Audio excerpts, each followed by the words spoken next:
네, 네, 잘 들립니다. 네, 네, 감사합니다. 우리 다 같이 예배를 이제 시작하도록 하겠습니다.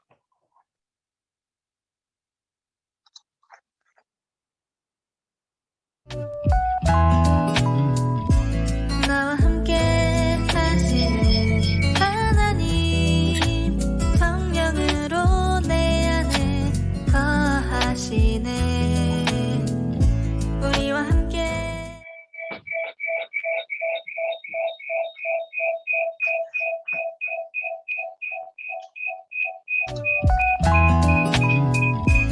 나와 함께 하시는 하나님 성령으로 내 안에 거하시네. 우리와 함께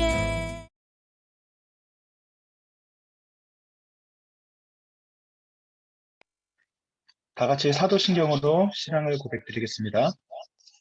나는 전능하신 아버지 하나님 천지의 창조주를 믿습니다. 나는 그의 유일하신 아들 우리 주 예수 그리스도를 믿습니다.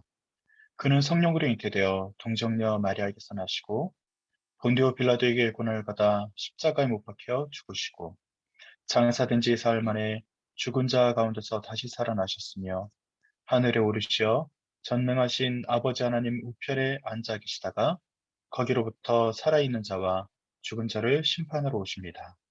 나는 성령을 믿으며 거룩한 공교회와 성도의 교제와 죄를 용서받는 것과 몸의 부활과 영생을 믿습니다. 아멘. 이 시간은 우리가 함께 찬양을 들을 텐데요. 요게벳의 노래라는 그 찬양을 우리가 함께 보면서 또 묵상하고 여러분들이 아시는 분들은 각자 집에서 따라 하시면 좋겠습니다.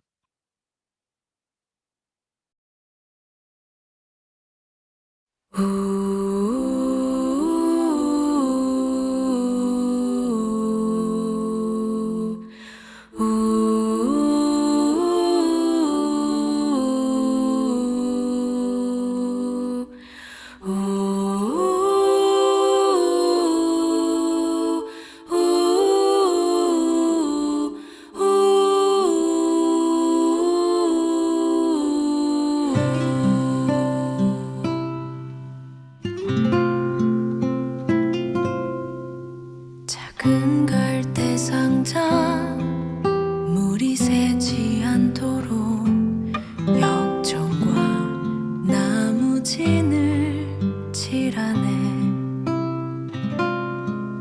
어떤 맘이었을까 그녀의 두 눈엔 눈물이 흐르고 흘러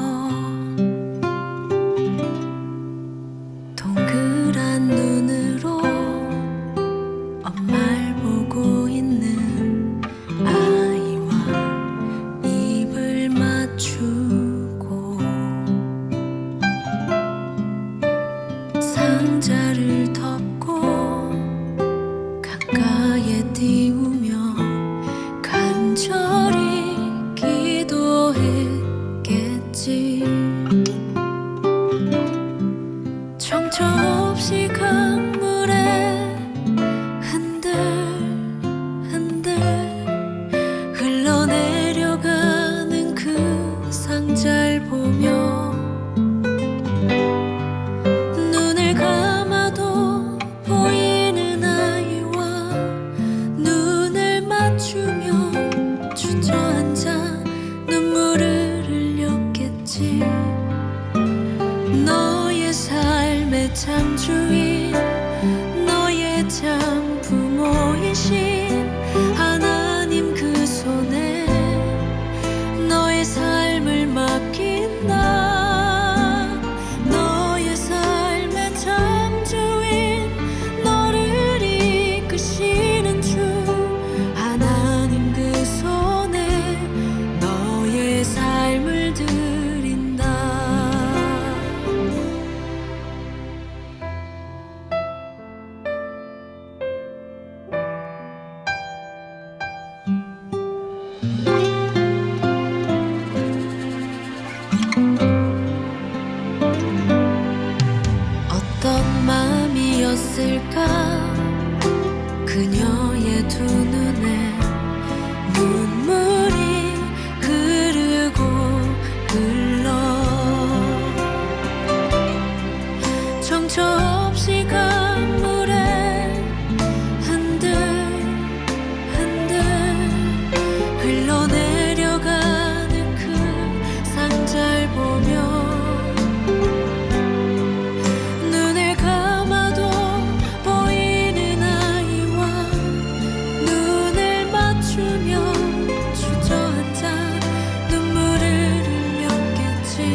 아멘. 우리를 대표해서 이 시간 송아름 사모님이 대표 기도해 주시겠습니다. 우리의 참 소망 되시고 목자 되시는 하나님, 저희를 좋은 나무 교회로 불러주시고 또 함께 예배하게 해주셔서 참으로 감사합니다. 비록 코로나로 인해 각각의 처소에서 하나님께 예배를 드리고 있습니다. 우리의 모든 것을 원하시는 주님, 우리의 예배가 주님께서 기뻐 받으시는 참 예배가 될 수 있도록 저희의 모든 것을 올려드리는 온전한 예배를 드릴 수 있게 해주세요. 이 시간 주님이 주시는 참 평안을 간구합니다. 세상은 코로나와 전쟁 등 여러 어려움들이 있지만 주님과의 진정한 교제를 통하여 세상이 알 수 없는 참 평안을 누리게 하시고 또 그 주님의 사랑을 전하는 자들이 될 수 있도록 도와주세요.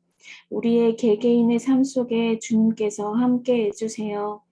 코로나로 또 질병으로 어려움을 겪는 주의 자녀들이 있습니다. 치유의 손으로 만져주셔서 속히 낫게 해주세요. 오늘 말씀을 전하실 임요한 목사님을 위해서 기도합니다. 주님의 귀한 종으로 그 가정과 자녀들을 축복의 길로 인도하여 주시고 말씀으로 저희를 먹이실 때 주님의 더 큰 은혜가 임하도록 간절히 바랍니다. 오늘 예배의 처음과 끝이 되실 주님을 찬양합니다. 저희의 예배를 기쁘게 받아주세요. 예수님 이름으로 기도합니다. 아멘. 아멘.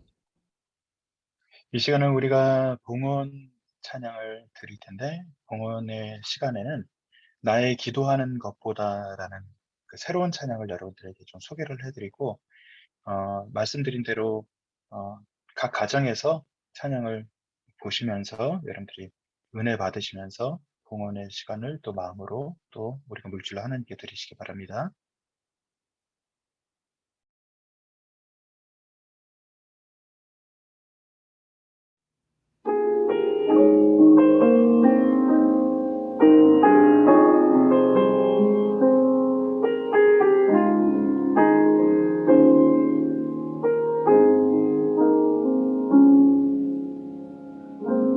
나의 기도하는 것보다 더욱 응답하실 하나님, 나의 생각하는 것보다 더욱 이루시는 하나님, 우리 가운데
네, 제가 잠깐 한번 기도드리겠습니다.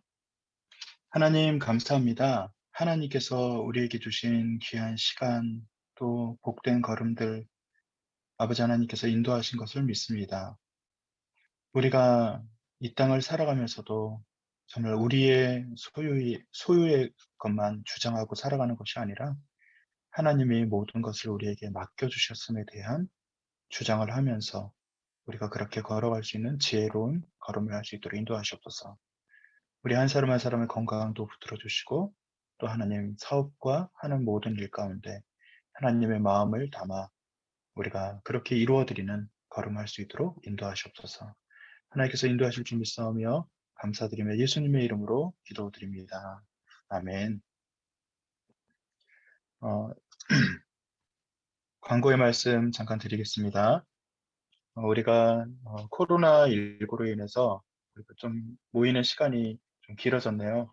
어제는 저희 아들이 이제 코로나에 걸리는 바람에 사실은 또 저도 오늘 저는 뭐 증상도 없고 괜찮지만 혹여라도 이게 여러분들에게 해가 될 수도 있기 때문에 이번 주까지만 우리가 같은 마음으로 이렇게 온라인에서 모이지만 그래도 같은 마음으로 이렇게 예배를 드리게 되었습니다. 우리가 4월 또 부활절 예배도 앞두고 있는데 그때는 꼭 모이기를 바라고요.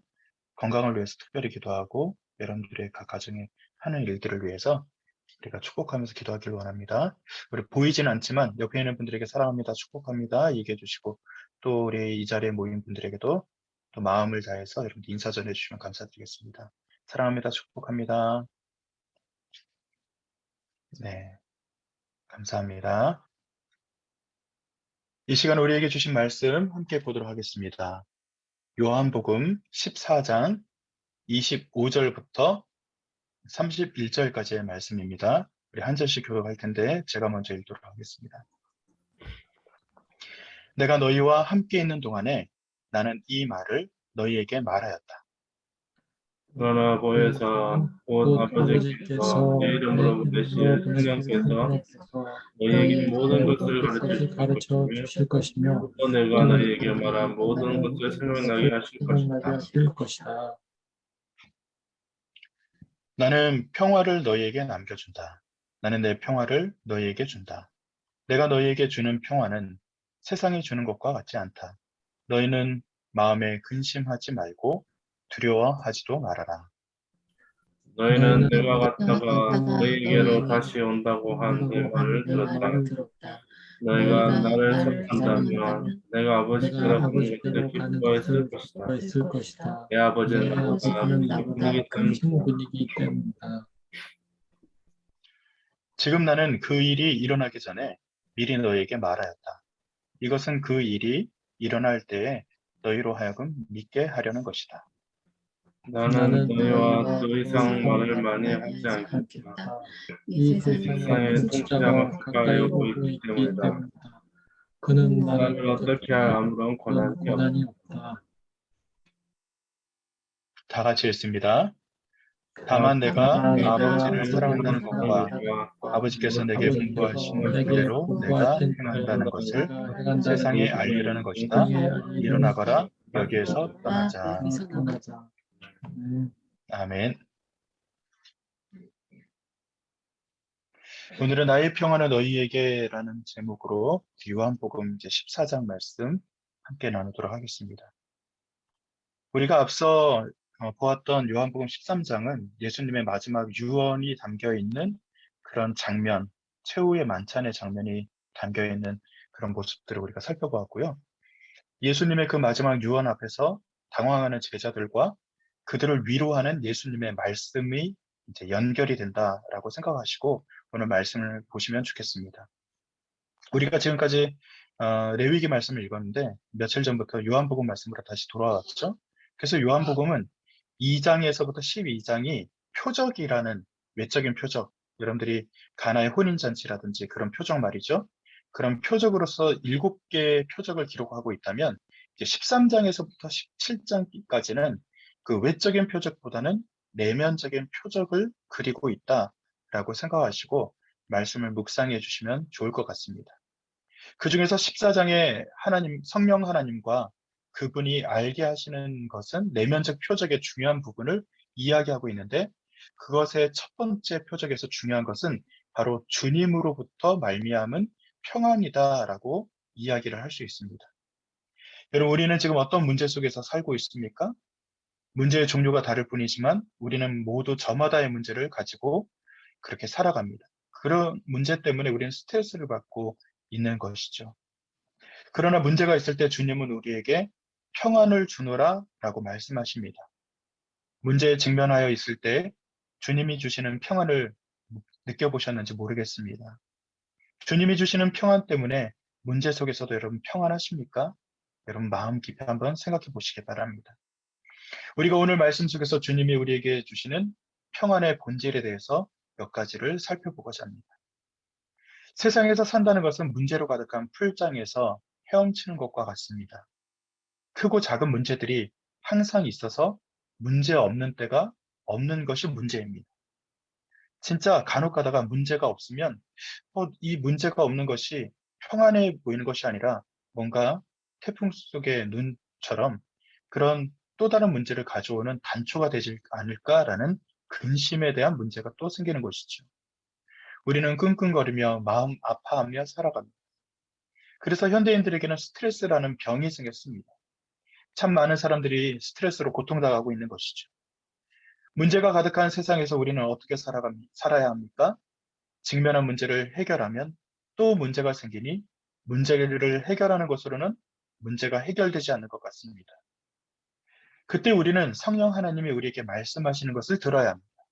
성령 하나님은 우리가 문제 속에서 아파하고 있을 때 예수님과 세상 속에 그리고 또 우리 사이에서 중재자가 되셔서 우리에게 예수님의 말씀을 생각나게 하시는 것이 바로 성령님이십니다. 여러분 요한복음 14장 26절 말씀을 한번 저와 함께 같이 한번 읽어볼까요? 제가 읽을게요. 그러나 보혜사 곧 아버지께서 내 이름으로 보내실 성령께서 너희에게 모든 것을 가르쳐 주실 것이며 또 내가 너희에게 말한 것을 생각나게 하실 것이다. 아멘. 우리를 말씀을 통해서 가르치셨죠, 예수님은. 그리고 세상의 문제에 빠져 있을 때 우리는 그 문제만 바라봐서는 안 된다고 배웠습니다. 그 문제 앞에서 우리는 어떻게 해야 됩니까? 오늘 14장 26절 말씀처럼 성령 하나님의 음성을 들을 준비가 되어 있어야 한다는 것입니다. 성령 하나님이 알게 하시는 예수님은 어떤 분이십니까? 예수님의 사역의 거의 종점에 이르게 되면 진심으로 제자들은 예수 그리스도를 의지하기 시작했습니다. 그런 의지를 보이고 있는 시점에 예수님은 그 의지하고 있는 그 모든 것에 대해서 그리고 그들의 마음을 산산이 부수고 있습니다. 우리가 13장에 보면 예수님께서 최후의 만찬의 자리에서 그들의 마음, 정말 자신을 세상적인 어떤 마음으로 의지하는 것에 대해서 예수님은 철저하게 부정하고 그것을 의지하지 말라고 이야기하고 있죠. 왜 그랬을까? 예수님은 이 세상에 오실 때 가장 완벽한 삶의 표본을 보여주려고 오신 것이 아닙니다. 제자들은 무엇을 의지했습니까? 병이 고쳐지고 빵과 고기가 끊임없이 제공되고 죽은 자까지도 살리시는 그런 예수님의 능력을 의지했습니다. 사람들에게 인기가 있어서 당장이라도 왕이 될 수 있는 예수님의 인기를 의지했죠. 어느 누구도 자신들을 알아주지 않았는데 제자라고 불러주시는 예수님의 인정에 의지하기 시작했습니다. 제자들은 예수님의 사역에서 가장 중요한 것을 빼고 모든 것을 의지하기 시작했습니다. 예수님의 사역의 완성, 그것은 바로 그러나 예수님은 세상에서 가장 완벽한 죽임을 맞이해야 되는 것이 예수님의 사역의 완성이지 아까 말씀드렸던 몇 가지의 기적은 결코 완벽한 표준이나 완벽한 결론은 아니라는 것입니다. 반대로 세상에서 가장 비참한 죽음 앞에 서야만 했던 것이 바로 예수님이셨던 것을 우리는 알고 있습니다. 그가 너희에게 모든 것을 가르치시고 내가 너희에게 말한 모든 것이 생각나게 하시리라. 이 26절에 성령 하나님이 임하시고 나서야 깨닫게 되는 예수님의 죽음과 그리고 그분의 영광과 유익을 알기 전에 이 상황은 예수님의 말씀을 듣는 순간은 어느 것도 만족을 주지 못하고 있다는 것을 알 수 있습니다. 이런 상황에서 27절로 예수님의 말씀은 이어지고 있습니다. 27절 말씀 함께 볼까요? 여러분들이 함께 읽어주시기 바랍니다. 나는 평안을 너희에게 남겨준다. 나는 내 평화를 너희에게 준다. 내가 너희에게 주는 평화는 세상이 주는 것과 같지 않다. 너희는 마음에 근심하지 말고 두려워하지도 말아라. 아멘. 아멘. 문제가 있을 때 우리는 무엇을 느낍니까? 그 느낌이 세상이 준 것인지 주님이 주신 것인지 분별해야 됩니다. 세상은 우리에게 무엇을 줍니까? 세상에 주는 것은 근심과 두려움이라고 말하고 있습니다. 그런데 주님은 우리에게 무엇을 주십니까? 주님은 그에 비해서 평안을 주신다라고 성경에서는 규정하고 있습니다. 우리는 문제가 있을 때 세상에 주는 것을 가지고 있습니까? 아니면 주님이 주시는 것을 가지고 있습니까? 여러분, 세상에 주는 것은 무엇이라고요? 근심과 두려움이죠. 세상이 평안을 준다 하지만 진짜로 평안을 줄 수 있는 것은 예수 그리스도뿐이라는 것을 성경에서 이야기하고 있죠. 여러분, 이것을 선택하라 그러면 여러분 무엇을 선택합니까? 바로 평화, 주님이 주시는 평안을 선택합니다.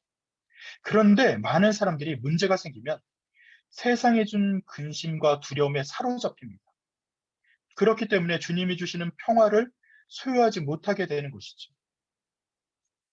사람들은 문제가 있을 때 그 근심과 두려움을 이겨야 된다고 생각합니다. 주님이 우리에게 주셔야 하는 것은 문제 속에서 평안함이 아니라 문제를 없애는 것이라고 또 요청하고 있습니다. 제자들은 그래서 그렇게 주님에게 요청하고 있죠. 주님, 우리에게 문제 자체를 없애주세요. 아까 기적을 의지한다 그랬죠? 예수님의 그 외면적인 모습, 인기에 의지했다 그랬죠?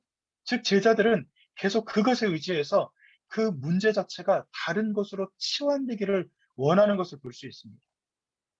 우리를 지금 불행하게 만들고 불편하게 만드는 그 모든 요소로부터 예수님이 보호해 주시기를 원하고 있습니다. 그러나 주님이 주시고자 하는 것은 문제를 없애는 것이 아니라 문제 속에서도 평안함을 갖게 하는 것이 바로 본질적인 평안이다. 그것이 진짜 평화다라고 주님이 말씀하신 것을 우리는 귀 기울여 들어야 한다는 것을 잊지 마시기 바랍니다. 그렇기 때문에 너희는 마음에 근심도 말고 두려워하지도 말라는 주님의 명령은 이상주의적인 말씀이 아니라는 것을 또한 알아야 됩니다. 이 말씀은 우리가 근심하지 않고 두려워하지 않아도 될 문제를 가지고 근심하고 있고 두려워하고 있다는 것을 전제하고 있다는 것을 또한 알아야 된다는 것입니다. 무슨 얘기냐면은 사서 고생한다라는 말을 여러분 아시죠? 세상에 문제가 있고 세상의 것이 근심도 주고 두려움도 주는데 세상의 것은 진짜 두려움과 진짜 근심이 아니라는 것을 알아야 한다는 것이죠. 문제를 만나면 근심하고 두려워할 것이 아니라 주님이 주시는 평안을 바라보며 주님의 뜻을 발견할 수 있는 믿음의 훈련을 우리는 해 나가야 한다는 것을 여러분 믿으시기를 바랍니다. 세상 사람들에게는 문제가 골치 아픈 것일 수 있지만 우리에게는 더 사랑할 수 있는 길이기도 하고 더 사역의 지경이 넓어질 수 있는 또한 그런 길이기도 한다는 것을 알아야 된다는 것입니다. 문제 앞에서 주님을 의지하며 소망하게 하는 계기가 되기도 합니다. 그러니 문제가 있을 때 괴로워하며 고통스러워하는 것으로 끝내는 것이 아니라 그것을 통해서 이루어지는 것이 무엇인지를 지혜롭게 바라봐야 됩니다. 문제가 다가왔을 때 문제에게 지는 것이 아니라 문제를 넘어서는 믿음이 있어야 되고 소망이 있어야 되고 그리고 훈련을 받아서 그래서 예수 그리스도께서 주시는 평안이 무엇이냐라는 것을 도달해야 된다는 것을 성경은 이야기하고 있다는 것이죠. 여러분 주님이 주시는 평안, 그 평안은 무엇입니까? 우리가 결론적으로 말씀드리면 죽음도 이기는 부활이 예수님에게는 있었죠. 그리고 죽음마저도 이기시고 짧은 생명마저도 영생으로 인도하시는 예수님의 인도하심이 있었죠. 그렇기 때문에 우리에게 주시는 평안에 대한 근거는 어디에 있냐면은 예수님의 부활에 있고 예수님의 영생에까지 있는 것입니다. 그렇기 때문에 예수님이 근심하지도 말고 두려워하지도 말라라고 말씀하시는 이유는 바로 예수님이 부활하신 주체시기 때문이고 예수님이 영생하고 계시고 지금도 천국으로 우리를 인도하시기 위해서 준비하시고 또 다시 오실 예수님이라는 것을 주님은 말씀하시고 그것을 전제해서 우리에게 근심하지 말아라, 두려워하지 말라는 것을 이야기하고 있다는 것입니다. 그렇기 때문에 우리는 문제 속에서 살아가고 있지만 이미 우리는 문제를 이긴 사람이라는 것을 여러분 인정하시고 믿으시기를 바랍니다. 사실 그 문제는 우리를 위협할 뿐이지 궁극적인 해를 끼치지 못하기 때문에 우리는 다시 선언하지만 이미 이긴 것입니다. 그 근거가 되는 말씀을 한번 읽어볼까요? 마태복음 10장 28절 말씀인데요. 제가 한번 읽어드릴게요. 그리고 몸은 죽일지라도 영혼은 죽이지 못하는 일을 두려워하지 말고 영혼도 몸도 둘 다 지옥에 던져서 멸망시킬 수 있는 분을 두려워하여라. 이 말씀이 무슨 말씀이에요? 많은 사람들이 세상의 것에 대해서 두려워합니다. 세상은요, 영혼은 죽일 수 없습니다. 우리의 몸은 망가지게 하고 우리의 육신은 후퇴하게 할 수도 있고 또 때로는 우리를 가난하게 할 수 있는 여러 가지 외적인 것은 건들 수 있지만 실제로는 영혼의 문제는 세상이 건들 수 없는 문제죠. 그래서 10장 28절에 마태복음 10장 28절에 보면 영혼과 몸의 그 주인이 누구라는 것을 말하고 있는 것이죠. 지옥에 던지겠다는 이야기가 아니라 영혼과 몸, 즉 눈에 보이지 않는 영적인 세계와 육신의 세계 전체를 다 아우르고 있는 것은 실제로 그 주인이 되는 것은 하나님이시고 그것에 대해서 근접할 수 있는 분도 예수님이시라는 것을 간접적으로 10장 28절에는 이야기하고 있다는 것이죠. 그렇기 때문에 근심하지 말고 기도하며 또 주님의 뜻을 구하고 그리고 승자만이 가질 수 있는 그 평안의 문제를 갖게 하는 그 본질적인 것은 바로 성령 하나님을 통해서 우리가 알게 되는 것이라고 말하고 있는 것입니다. 문제를 풀 때 우리는 이렇게 말합니다. 우리 하늘이도 지금 수능을 준비하고 있고 많은 사람들이 학교에서 시험을 봤을 겁니다. 이런 문제 풀 때 어떻게 풀죠? 어려운 문제부터 접근하고 끙끙대고 그것 매달리다가 시간 모자라고 그렇게 합니까? 아니죠. 아는 것부터 풀라고 이야기하지 않습니까? 우리는 인생의 문제에 있어서도 그렇게 접근해야 됩니다. 그런데 모르는 답을 아는 것처럼 또 모르는 답을 알려고 바둥거리는 것은 어리석은 일입니다. 우리가 가장 확실히 아는 것은 무엇입니까? 그것은 성경이 우리에게 알려주신 것입니다. 여러분들이 아무리 바둥거려도 내일의 일을 알지 못합니다. 아무리 바둥거려도 육신의 어떤 문제, 또 주변에 일어나는 문제를 정말 해결책을 알 수 있는 방법이 없습니다. 그런데 우리가 가장 확실히 알고 있는 것은 예수님이 우리를 위해서 십자가에 달리셨다는 것 알고 있지 않습니까? 예수님이 우리를 위해서 부활하셨다는 것을 알고 있지 않습니까? 그리고 영혼의 문제를 해결해 주셨고 영생의 문제를 해결해 주셨고 또 천국의 문제를 해결해 주셨다는 것을 알고 있지 않습니까? 여러분들에게 가장 쉬운 문제는 무엇입니까? 바로 예수님이 우리에게 주신 그 내용이 쉬운 문제입니다.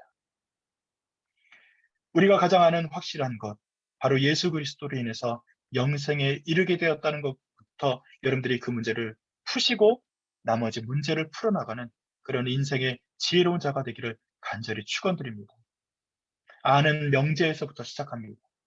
마치 우리는 세상에서 살아갈 때 하나님께서 주시는 그 명제가 없는 자처럼 살아가는 것이 아니라 하나님이 우리에게 주신 근본적인 문제를 해결해 주신 것을 알고 있는 자처럼 정말 걱정과 근심 안에서 살아가는 것이 아니라 정말 주님이 주시는 귀한 은혜 가운데 평안을 누리며 살아가시는 우리 모두가 되시기를 간절히 축원드립니다. 문제가 생겼을 때 세상이 주는 괴로움이 아니라 주님이 주시는 참 평안을 소유하고 고백하는 우리가 되기를 간절히 축복합니다. 말씀을 맺으면서 여러분 내 평생에 가는 길, 내 평생에 가는 길 순탄하여 늘 잔잔한 말 같든지 큰 풍파로 무섭고 어렵든지 나의 영혼은 늘 편하다. 내 영혼 평안해. 내 영혼 평안해. 여러분 이 찬양 잘 아시죠? 이 찬양에 숨겨져 있는 그 내용을 잠깐 영상으로 확인하고 말씀을 또 연결해 가도록 하겠습니다. 호레이쇼 스페포드는 시카고의 탁월한 변호사요, 전도자 D.L. 무디의 신실한 후원자이며 친구였습니다. 1871년 그는 선홍열로 4살 난 아들을 잃었고 몇 달 후 시카고 대화재로 그의 전 재산까지 잃었습니다. 그런 시련 가운데서도 무디 교회의 회계 집사로 충성되이 섬겼던 스페포드는 1873년 영국에서 열릴 무디의 부흥 집회에 참석하고자 가족과 함께 유럽 여행을 가기로 했습니다. 그런데 그는 중요한 업무가 있어 곧 뒤따라 가겠다고 약속을 하고 아내와 4딸을 먼저 배에 태웠습니다. 1873년 11월 22일 대서양을 건너던 여객선이 영국의 철갑선과 정면 충돌하여 12분 만에 배가 가라앉아 버렸고 226명의 사람들이 바닷속으로 사라졌습니다. 이 사고로 스페포드의 4딸은 모두 사망하였고 구조되어 영국에 도착한 그의 아내는 나 혼자 구조됨이라는 전보를 보냈습니다. 스페포드는 엄청난 충격과 슬픔 속에 있는 아내를 데려오기 위해 즉시 영국을 향해 떠났습니다. 며칠 후 그가 탄 배가 4명의 딸이 죽은 곳을 지날 때 그는 처절하고 비통한 마음에 밤새 하나님께 울부짖었습니다. 그러던 중 그의 마음에 따스하고 깊은 위로와 평안이 찾아왔고 그는 펜을 들어 그 마음의 평안을 쓰기 시작했습니다. 내 평생에 가는 길 순탄하여 늘 잔잔한 강 같든지 큰 풍파로 무섭고 어렵든지 나의 영혼은 늘 편하다. 내 영혼 평안해. 내 영혼 평안해. 그것은 자신의 아들이 처참한 십자가의 고통 속에 죽어가는 것을 보시며 가슴을 찢고 우셨던 하나님 아버지만이 주실 수 있는 평안이었습니다. 그 평안을 통해 힘을 얻은 스페포드 부부는 1881년에 예루살렘으로 가서 남은 생애 동안 그곳의 모슬렘들과 유대인들을 섬기며 그리스도의 사랑을 나누었습니다.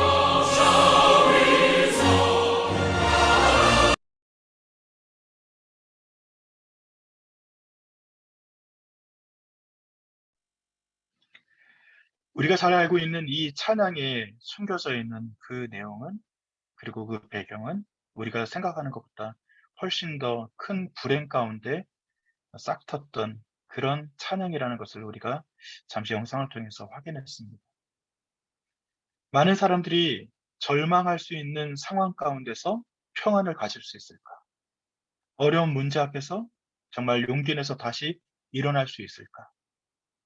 우리의 힘, 우리가 이 세상의 것을 의지만 하고 살아간다면 사실 그럴 수 있는 사람은 많지 않습니다. 그런데 성경에서 그는 길을 찾았고 또 평안을 찾았고 고통 속에 계셨던 십자가에서의 그 예수님을 발견했을 때 그가 예수님이 주시는 참 평안의 마음을 얻을 수 있었다는 것을 우리는 영상을 통해서 확인할 수 있었습니다. 스탠포드라고 하는 그 사람은 평안이라는 낱말을 머릿속에 떠올려 보았습니다. 물속에 잠긴 딸들을 생각하면서 몸부림치던 그에게 일순간 평강의 왕께서 찾아오신 것이죠. 그리고 이 찬양의 가사를 쓰게 되었습니다. 바울이라는 그 사람도 그때 힘들고 어려운 시절, 고린도 교회에 닥쳤던 그 수많은 어려움들, 교회를 넘어지게 하고 또 교회를 위협하고 죽음에까지 이르게 만들었던 그 시대의 고린도 교회 사람들에게 그 편지 가운데 이런 편지를 쓰게 되었죠. 고린도후서 6장 10절의 말씀입니다. 근심하는 사람 같으나 항상 기뻐하고 가난한 사람 같으나 많은 사람을 부유하게 하고 아무것도 가지지 않은 사람 같으나 모든 것을 가진 사람입니다. 우리가 하나님 안에서 누리는 평안은 우리의 변덕스러운 감정 상태와 항상 일치하지 않습니다. 그 평안은 하나님의 주시는 그 평안은 우리의 감정에 따라서 휘둘리는 평안이 아니라 하나님의 평안은 결코 흔들림이 없는 평안입니다. 사랑하는 성도 여러분, 주님께서 주시는 그 평안이 저와 여러분들에게 있기를 간절히 축원드립니다.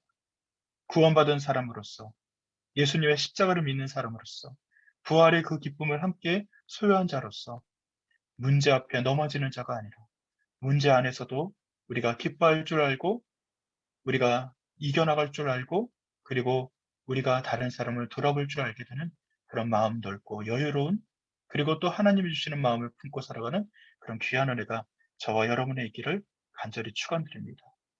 말씀을 맺습니다. 오늘 나의 평안을 너에게라는 이 제목으로 주신 그 말씀이 이 시대에 정말 혼란의 시대를 건너가고 있는 그리고 항해하고 있는 모든 사람들에게 특별히 좋은 나무 교회 성도들에게 있기를 간절히 축원드립니다. 우리가 가진 평안을 가지려고 하는 것이 아니라 하나님이 주시는 평안을 소유하는 거죠. 하나님이 주신 그 십자가를 소유하는 것이죠. 여러분들이 문제 앞에서 넘어지지 마시기를 간절히 축복하고 다시 한번 바랍니다. 그래서 예수님이 다시 십자가를 지시고 부활하시고 또 영생하셨던 그 날을 기념하는 부활절이 다가오는 이 시점에서 우리가 깊이 묵상하고 예수님에게로 시선을 옮기고 마음을 옮기고 세상의 문제에 넘어져 있던 우리의 무릎 꿇었던 그 무릎을 좀 기도의 무릎으로 바꿔서 여러분들이 인생의 문제 앞에 고민하는 자가 아니라 예수님 앞에 무릎 꿇는 자로 살아가기를 간절히 축원드립니다. 제가 기도하고 예배를 마치겠습니다. 하나님 아버지 감사를 드립니다. 근심하는 사람 같으나 항상 기뻐하고 가난한 사람 같으나 많은 사람을 부유하게 하고 아무것도 가지지 않은 사람 같으나 모든 것을 가진 사람입니다. 라고 말했던 그 바울의 고백처럼 이 땅에서 우리가 그리스도인으로 살아가는 것은 문제에 휩싸여서 살아가는 것이 아니라 문제 너머에 하나님의 평안과 그 십자가의 보살핌과 인도하심이 진짜로 있다는 것을 믿고 살아가는 진짜 평안의 본질에 가까운 사람으로 우리가 우뚝 설 수 있도록 하나님께서 인도하시고 지켜 주시옵소서. 어떤 사람은 건강의 문제로 넘어져 있습니다. 어떤 사람은 물질의 문제로 넘어져 있고 또 인생의 진로의 문제 앞에서 어려운 마음을 가지고 살아가는 이들이 있습니다. 그러나 하나님께서 우리의 그 문제 위에 계시다는 것을 다시 한번 깨닫고 아버지 하나님 간구드리오니 우리의 마음 어루만져 주시고 날마다 승리하며 살아갈 수 있도록 인도하여 주시옵소서. 지금은 우리 주 예수 그리스도의 은혜와 하늘아버지의 극진하신 사랑하심과 내 주 성령님의 도우시고 역사하심이 세상의 문제에 넘어지는 자가 아니라 하나님의 그 인도하심을 바라보며 참된 평안과 평화를 누리길 소원하는 우리 좋은 나무교회 성도들 머리 위와 또 저들의 가정과 저들의 기업과 저들의 모든 삶 위에 하나님께서 영원히 함께 하시기를 간절히 축원드리옵나이다. 아멘.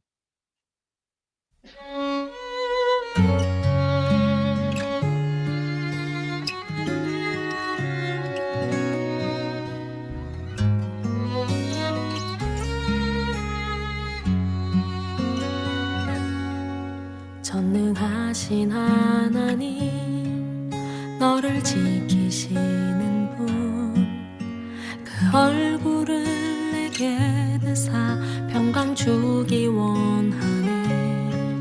전능하신 하나님 너를 인도하는 분 내게 은혜 베푸시기 원하네. 나가셔도 괜찮고 말씀 안 나눠주셔도 괜찮으니까 영원한 사랑으로 말씀하시네. 너에게 이렇게 복을 주노라. 여호와는 내게 복을 주기 원하며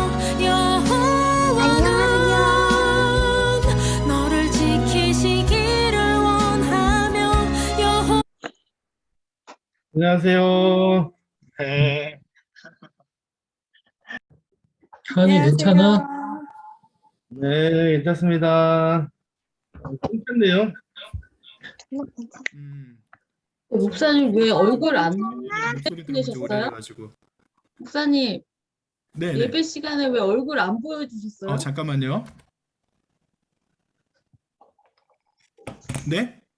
예배 시간에 왜 얼굴 안 보여주셨어요? 제가 얼굴을 보이면서 하니까 너무 어색하더라고요. 그래서 그냥 말씀을 띄우는 게 낫겠다 싶어가지고 제가 얼굴에 자신감이 없거든요. 다 마찬가지예요. 네, 알겠습니다. 다음에는 얼굴도 한번 보여드리도록 할게요. 설명해 주셨어요. 네, 아니 우리 2세들은 다 얼굴을 안 보여주는데 서준아, 네. 그래, 하은아, 네. 진윤이랑 우리 하은이랑 또 하늘이 모두 건강하고 하늘이는 언제 나갔어? 하늘이 그래. 이따 봐요. 아니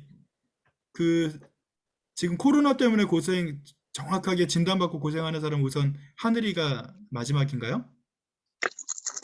그렇죠, 지금. 현재는 그렇죠. 근데 목사님은 아직 안 걸리셨고, 저는 앞으로도 안 걸릴 것 같아요. 근데 목사님 안 걸리셨고, 목사님 안 걸리셨고. 그럼 남궁윤영 사모님이랑 저만 안 걸렸나요? 현재? 그렇죠. 아니 전도사님네 다 안 걸리셨을걸요? 사모님 전도사님들은 진짜 신전도사님 댁은 우리 사모님은. AK만 걸렸나요? 아들만 걸렸나 봐. 아이고, 저희가 조심하지만 그 부활주일은 저희가 모였으면 좋겠어요. 그때는 아마 한번 다 우리가 걸렸으니까 그날은 모여도 되지 않을까요? 그죠? 이제 돌아오는 주도 그렇고 부활주일도 모였으면 좋겠고. 송아름 그래서 사부님은 저희- 얼굴이 안 보여서 네. 하나가 왔다 갔다 하는데. 우리 하나도 지금 얼굴 안 보이고. 아유, 어떡해 우리 하나. 미치겠네 진짜.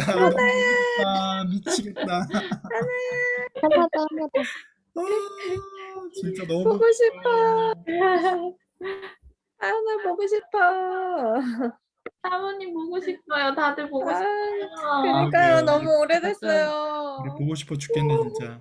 음. 근데 하나 너무 더 이뻐졌다. 하은아. 하은이가 우리 하나한테 미모를 다 이렇게 넘겨줬나 봐. 하은이도 이쁜데 하나도 이쁘네. 아빠 닮아서 그렇죠. 아빠만 안 닮아서 너무 좋다. 서준이 안녕. 네. 서준이 많이 크고 있네. 아이고. 인사해 하나. 서준이 안녕. 안녕. 안녕. 보고 싶어. 서준아. 누나 괜찮아? 누나가 누나 괜찮아? 응. 다 나왔어. 네. 서준이 확인해. 도망갔어요. 저기 우리 하은이 저기 이마은이는 혹시 듣고 있으면 마이크 한번 켜봐. 얼굴을 안 켜도. 이마은 씨, 얘 줌 들어왔다가 자고 있는 거 아니야? 하은이 나갔어요. 우리 하은이 그니까 없어. 들어왔는데? 그러네. 들어왔네. 어디요? 얘 분명히 켜놓고 딴짓하는 것 같아. 뒤에 안 그래요. 보여. 안 보이는데? 어, 안 보이는데? 빨리 모여서 벚꽃놀이 가야죠. 녹화를 우선 좀 끌게요.